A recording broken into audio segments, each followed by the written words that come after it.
Cara tidak baper bila digombalin. Pembacaan dari Amsal 7 ayat 24 hingga 25. Oleh sebab itu, hai anak-anak, dengarkanlah aku, perhatikanlah perkataan mulutku.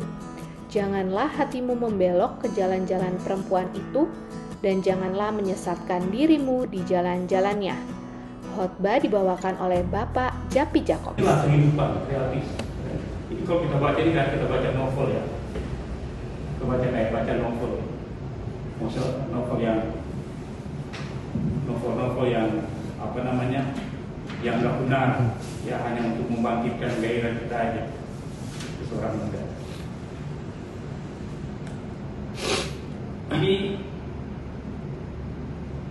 Inilah tantangan yang ada sebagai seorang muda. Bukan juga seorang, kalau di sini dibilang perempuan jalan, kalau laki-laki dibilang apa? Apa kalau laki-laki yang penggoda?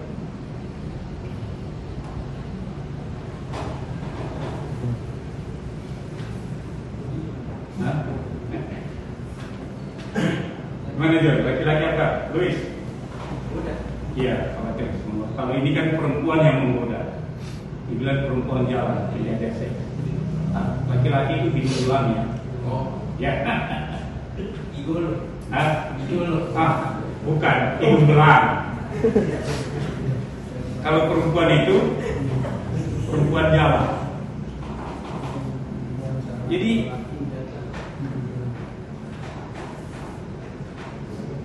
dalam kehidupan sosial kita adalah realitas bermasalah.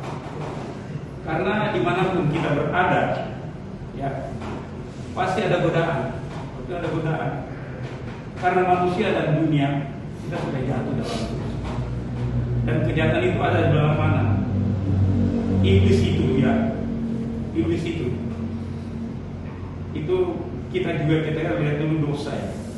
Karena dalam Roma 3 ayat 3 berkata, karena semua orang telah berbuat dosa dan telah kehilangan kemuliaan Allah. Jadi dimanapun kita berada, pasti ada godaan. Jadi tidak ada zona aman, ya, tidak ada zona aman kita. Pemuda-pemudi tidak ada zona aman. Bapak-bapak itu saya pernah bawa ke ini di bapak-bapak. Tidak ada zona aman. Tidak ada zona aman. Itu atau tempat yang terisolir ya dari kejahatan iblis. Karena iblis itu bagaikan singa mau mencari orang yang dapat dipelajari. 1 Petrus 5 ya ayat 8-9. Lawanlah dia dengan iman yang teguh. Sebab kamu tahu bahwa semua saudara-saudara menanggung penderitaan yang sama. Jadi sebagai anak muda ini bagaimana kita hidup benar, bagaimana kita supaya kita menjadi garam dan terang. Kita hadir di tengah-tengah satu dalam kehidupan. Kita hadir dalam dalam komunitas pemuda, dalam studi, dalam tempat kuliah kita. Itu kita harus menjadi influencer ini kan, itu menjadi terang, menjadi berkat. Nah, sebab itu salah satunya, bukan satu-satunya hanya kita cari firman, lakukan firman, kita baca firman Tuhan. Program kerja ya untuk tahun 2023 ya, 2023-2024 itu PLK itu ada komunitas baca Alkitab ya. Saya kemarin kita pemuda, teruna dan pemuda sudah ada 17 orang yang ikut.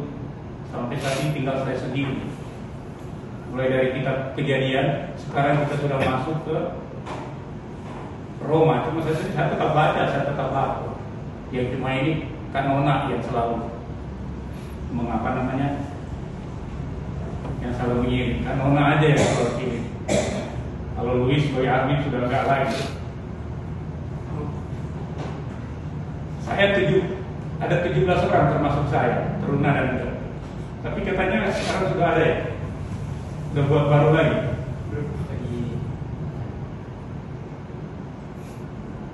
Jadi para adik-adiknya, pemuda itu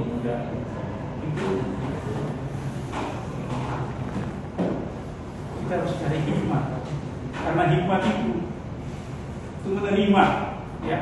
Kalau kita menerima, menyimpan itu di dalam hati, ini dikatakan harus simpan di dalam hati.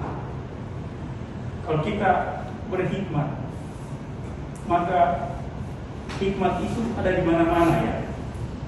Kalau kita baca di pasal 2 ya, pasal 2 ayat 1. Hai anakku, jikalau engkau menerima perkataanku dan menyimpan perintahku dalam hatimu, sehingga telingamu memperhatikan hikmat dan engkau memperdengarkan hatimu kepada kepandaian, yang jikalau engkau berseru kepada pengertian dan menunjukkan suaramu kepada kepandaian, jikalau engkau mencari seperti mencari perak dan mengejarnya seperti mengejar para terpendam, maka engkau akan memperoleh pengertian tentang takut akan Tuhan. Jadi takut akan Tuhan, persoalan pengetahuan. Jadi kalau kita untuk memperoleh takut akan Tuhan, maka kita harus mencari hikmat. Cari hikmat itu bagaimana? Membaca Alkitab. Itu satu-satunya. Karena disitulah mengandung akan menguatkan kita menghadapi godaan-godaan, apalagi godaan seksual itu ya. Anak muda ini paling berat menghadapi, karena kita ini belum berpengalaman. Kalau kita baca ini anak Teruna ini kan dia belum berpengalaman, sehingga datanglah perayu, ya, merayu dengan kata-kata yang menjatuhkan dia sehingga dia mengikuti. Di sini dikatakan itu anak muda itu seperti apa? Kita baca ya. Maka tiba-tiba orang muda itu mengikuti dia seperti lembu dibawa ke penjagaan, dan seperti orang bodoh yang terbelenggu untuk dihukum. Terbelenggu untuk dihukum. Sampai anak panah menembus hatinya, seperti burung dengan cepat menuju perangkap. Bermain rayuan seorang perempuan biasa. Begitu juga hidung laki-laki yang hidung laki itu sama. Nah, untuk mengatasi ini hanya satu,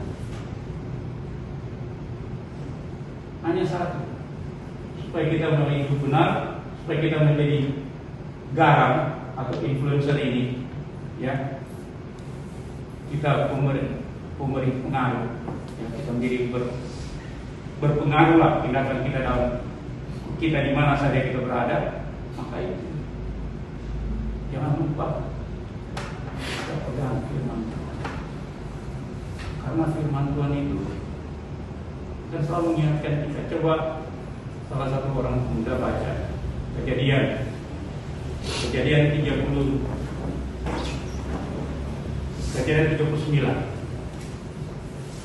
ayat 7 sampai dengan 9. Coba baca Kejadian 39 tentang Yusuf ya.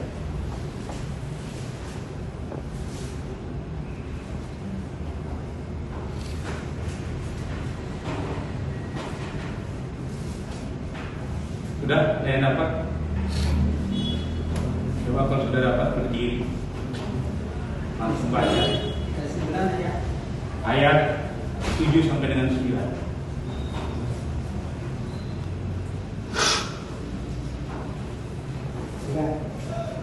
Ya baca ya. Ya, berdiri Pak Parni.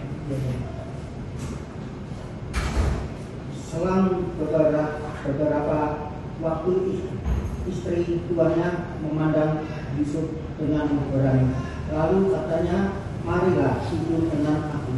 Tetapi Yusuf menolak dan berkata kepada istri tuannya itu, dengan bantuan tuanku itu tidak lagi mengatur apa yang ada di rumah ini, dan ia telah menyerahkan segala miliknya pada kekuasaanku. Sudah, selesai. Bahkan di rumah ini ia tidak lebih besar kuasanya daripadaku, dan tiada yang tidak diserahkannya kepadaku selain daripada engkau sebagai istrinya. Bagaimanakah mungkin aku melakukan kejahatan yang besar ini dan berbuat dosa terhadap Allah? Bagaimanakah aku melakukan perbuatan dosa yang besar ini, ya, dan berbuat dosa terhadap Allah? Itu Yusuf hanya sendiri. Dia waktu itu umur 17 tahun, dia berada di rumah Potifar. Umur 17 tahun, seorang muda, tapi karena dia takut akan Allah, takut Tuhan, diajar kepada istri Potifar, dia menolak. Bagaimana melakukan perbuatan yang jahat dan berbuat dosa terhadap Allah? Itulah hikmah. Dia takut sama Tuhan, sehingga dia menolak ajakan. Bahkan kalau kita baca terus, Firaun ini istrinya itu sudah nggak tahan dia sama lihat Yusuf tiap hari. Akhirnya dia ajak Yusuf tarik masuk ke dalam kamar. Tapi apa? Yusuf lakukan.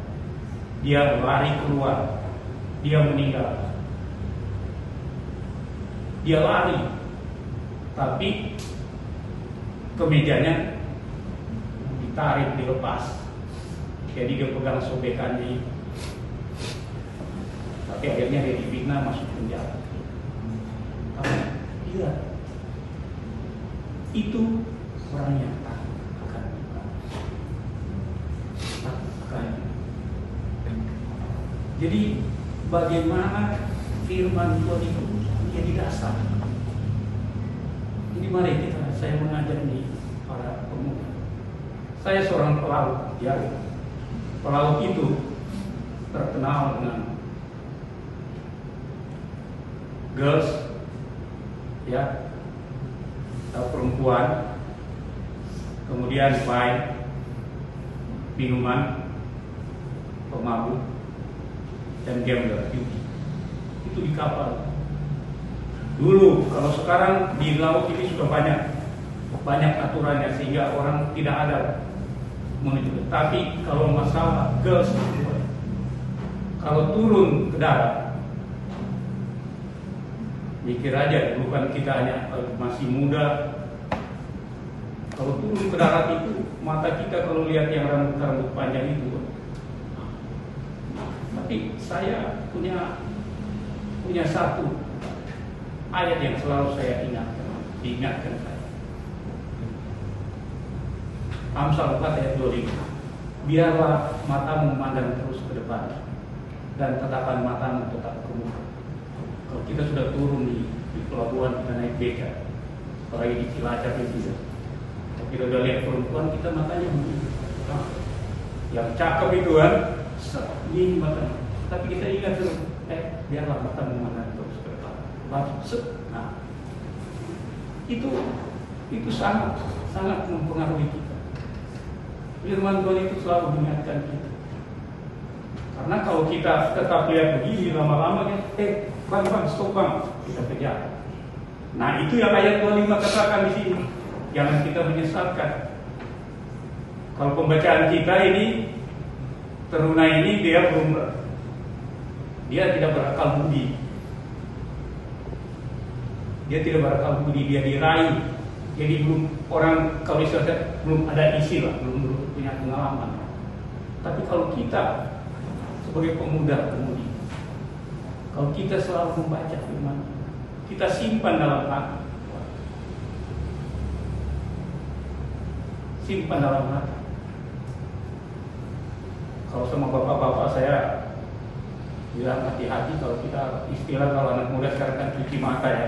Wah, itu apalagi kalau di mall. Jadi kalau di sini kan di lapangan ini, kalau sekarang wah bukannya di lapangan, bukan hanya di jalan-jalan, tapi di mana-mana Pak, di mall, di mana anak-anak muda mungkin sudah tahu, apalagi sekarang di gadget.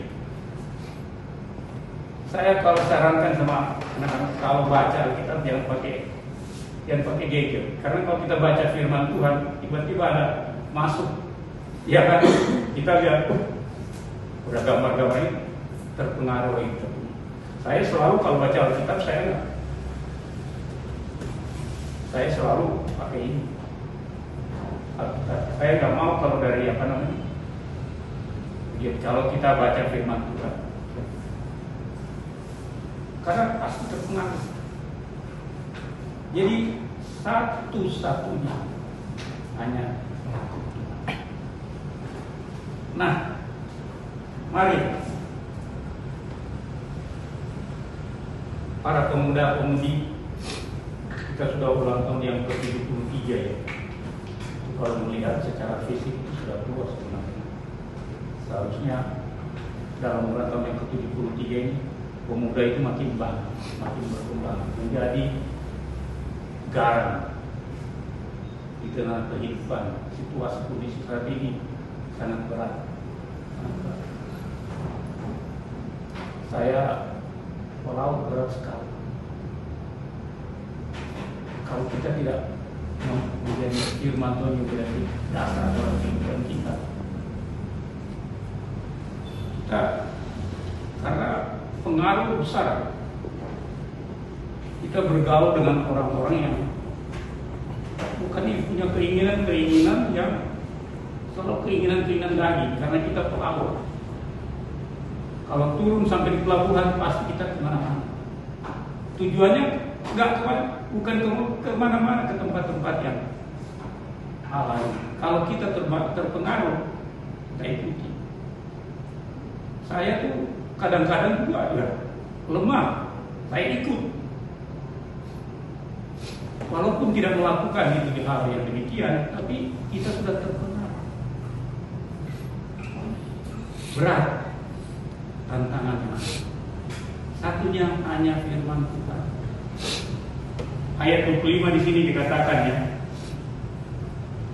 pembacaan malamnya, janganlah hatimu membelok ke jalan-jalan perempuan itu, dan janganlah menyesatkan dirimu di jalan-jalan. Jangan menyesatkan. Berarti menyesatkan itu kita pergi. Kalau di pembacaan kita teruna ini, dia yang mencari, jadi mangsa.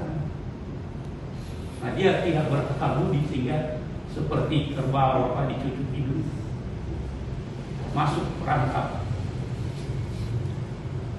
Jadi mari kita mencari hikmat. Cari hikmat bagaimana? Dengan baca firman. Iman. Bagaimana? Roma 10 ayat 17 kan iman timbul dari pendengaran, dan pendengaran oleh firman Tuhan. Kalau kita selalu ingat itu, kita selalu baca, kita datang ke persekutuan. Saya bersyukuri pemuda ini banyak sekarang ini. Kalau kemarin saya baru 2 kali nih. Kemarin saya mimpin cuma 8 orang kali. 8 apa 10 orang sekarang loh. Termasuk kita pemuda yang tua ini Pak Farmi. Jadi mari dalam studi kita mendidik. Anak-anak saya ini kalau dididik, mereka itu di mana aja mereka pasti cari tempat persekutuan. Mereka ditempatkan di mana, mereka sekolah di mana, pasti mereka cari tempat persekutuan. Anak saya Andreas, sekarang dia di Korea, dia ikut dalam satu gereja di sana. Dia melayani di sana. Mereka cari dulu itu, dan berkembang pasti. Masa depan di dalam Tuhan, masa depan yang penuh harapan. Memang studi itu S1, S2, S3 bisa. Tapi kalau S1, S2, S3 kita ikuti dengan taat akan Tuhan, wah, pengetahuan kita akan lebih, wah, rupanya Tuhan kita ini luar biasa. Tuhan luar biasa. Saya sejak SMP saya sudah tinggal dengan orang. Saya biaya itu dibiayai oleh orang. Om saya tinggal dengan om saya. Sampai dengan SMA. Saya datang ke Jakarta, saya ini kalau Bapak ini Dokter Pandeleke itu satu kelas dengan saya. Itu kelas. Tahun 74, dulu kan Januari ke Desember. Tahun 74 saya datang ke Jakarta. Dan saya baru masuk IP itu tahun 78. Saya menganggur 3 tahun. Dan saya punya selalu saya punya waktu doa bersama Tuhan. Setiap jam 3 itu saya selalu bangun. Saya minta Tuhan, kalau Tuhan berkenan saya untuk melanjutkan studi di IP itu masih di Ancol sini Pak. Dan Tuhan menjawab. 3 tahun saya nganggur. Waktu itu masuk IP itu sangat sulit. Saya disuruh dipersiapkan, saya bilang ikut tes masuk IP. Waktu itu ada 1.000 orang atau 2.000 orang yang diterima cuma 130. Itu jurusan mesin dan jurusan nautik. Saya sudah 3 tahun menganggur. Tapi bagaimana Tuhan buka jalan? Tuhan buka jalan dan saya 5 kali tes saya bisa lulus, terus masuk ke IP dan diterima cuma 130 orang.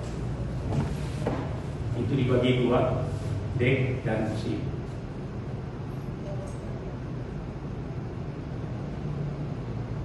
Dan perjalanan selanjutnya saya bersyukur saya mendapat ikatan dinas, dan memang waktu itu IP itu ikatan dinas semua, dan saya mendapat ikatan dinas dari Pertamina. Dan dikembalikan uang saya itu dari tingkat 1 sampai tingkat 2 itu 600.000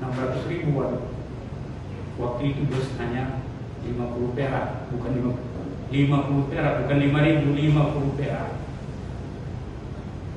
Jadi bagaimana saya sudah pegang uang 600.000 pegang uang. Jadi adik-adik, mari kalau kita pegang firman Tuhan, kalau kita hidup bergaul dengan Tuhan, maka masa depan kita penuh harapan. Masa depan penuh harapan. Itu firman Tuhan. Firman Tuhan.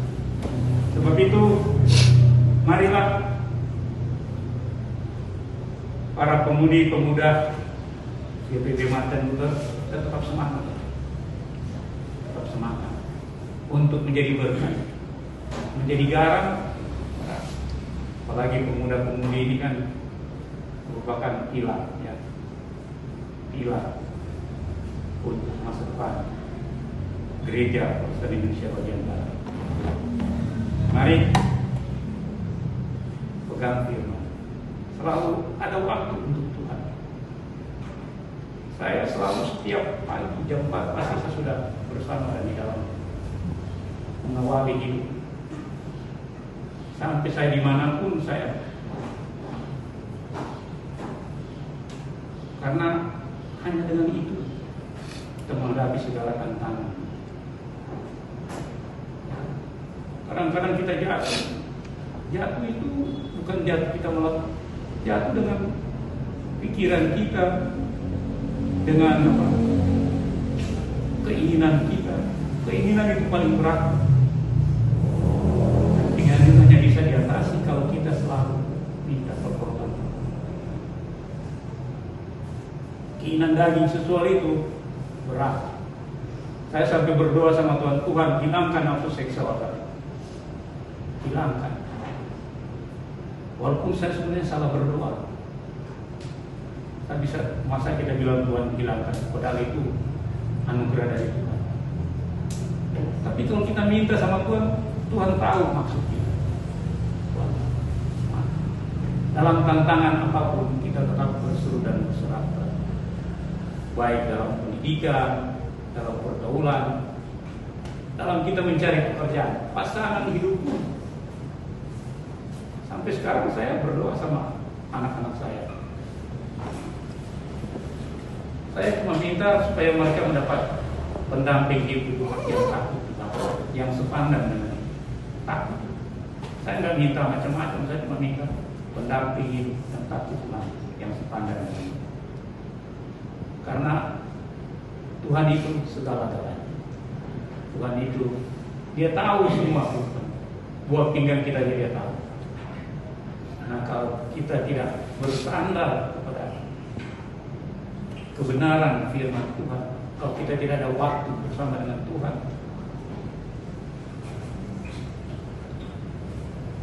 lebih baik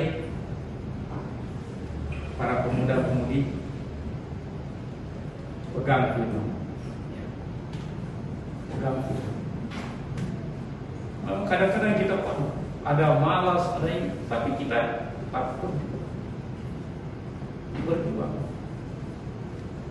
Karena hanya dengan demikian kita sungguh-sungguh mencari Tuhan, maka Tuhan akan menjawab. Terpujilah Kristus. Amin.